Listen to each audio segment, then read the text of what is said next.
Start. मामले के अभिलेखों का परिशीलन करने से दस्तावेजी साक्ष्यों से अभिलेख पर यह साबित होता है कि वाद भूमि पूर्व में वादियों प्रत्यर्थियों के हित पूर्वाधिकारी श्री चौधरी के अनन्य कब्जे में थी और वर्ष 1919 में विभाजन के दौरान यह उसे आवंटित हो गई थी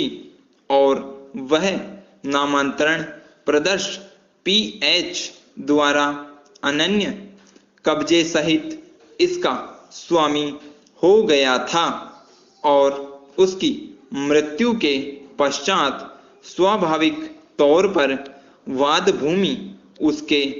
उत्तराधिकारियों अर्थात वर्तमान प्रत्यर्थियों द्वारा उत्तराधिकार में प्राप्त कर ली गई थी और इसलिए वे वाद भूमि के कब्जे सहित स्वामी हैं और उनका कब्जा अभिलेखों से साबित होता है, जैसा कि वादियों प्रत्यर्थियों द्वारा मौखिक साक्ष्य के रूप में प्रस्तुत किया गया है, जो अभिलेख पर दस्तावेजी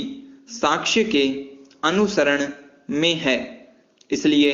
विद्वान निचले न्यायालयों ने यह सही ही निष्कर्ष निकाला है कि वादी प्रत्यर्थी वाद भूमि के कब्जे सहित स्वामी हैं और वादियों के साथ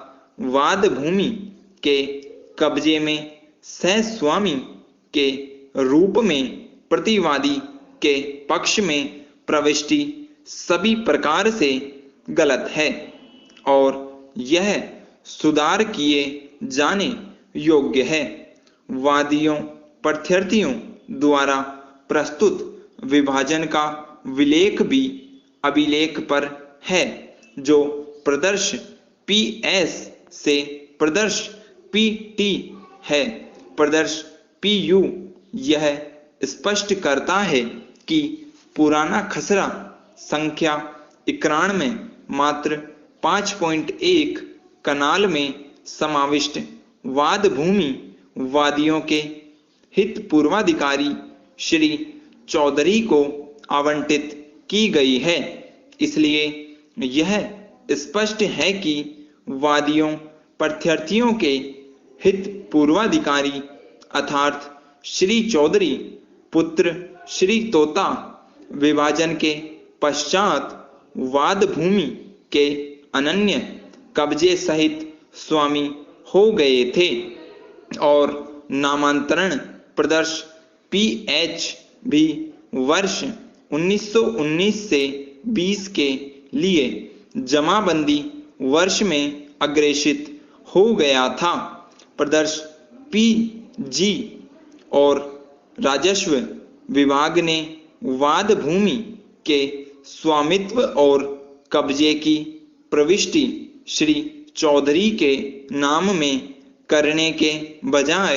उसके पिता श्री तोता के नाम में प्रविष्टि की थी और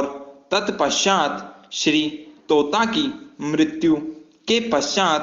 उत्तराधिकार के आधार पर श्री चौधरी और साहिब दित्ता के पक्ष में प्रविष्टि की थी। इसलिए वर्ष 1919-20 के लिए जमाबंदी में की गई स्वामित्व की यह प्रविष्टि प्रदर्श पीजी सभी प्रकार से गलत है और बिना किसी आधार के है। इस प्रकार क्रम संख्या 1 पर विधि के सारवान प्रश्न का उत्तर देते हुए यह अभी निर्धारित किया जाता है कि निचले न्यायालयों द्वारा निकाले गए निष्कर्ष विधि के अनुसरण में है, क्योंकि यह वादियों प्रत्यर्थियों द्वारा प्रस्तुत तर्कपूर्ण और विश्वसनीय साक्ष्य जमाबंदी प्रदर्श P4 से प्रदर्श D6 से संबद्ध विधि की उपधारणा के अनुसरण में है। Subscribe now and press the bell icon.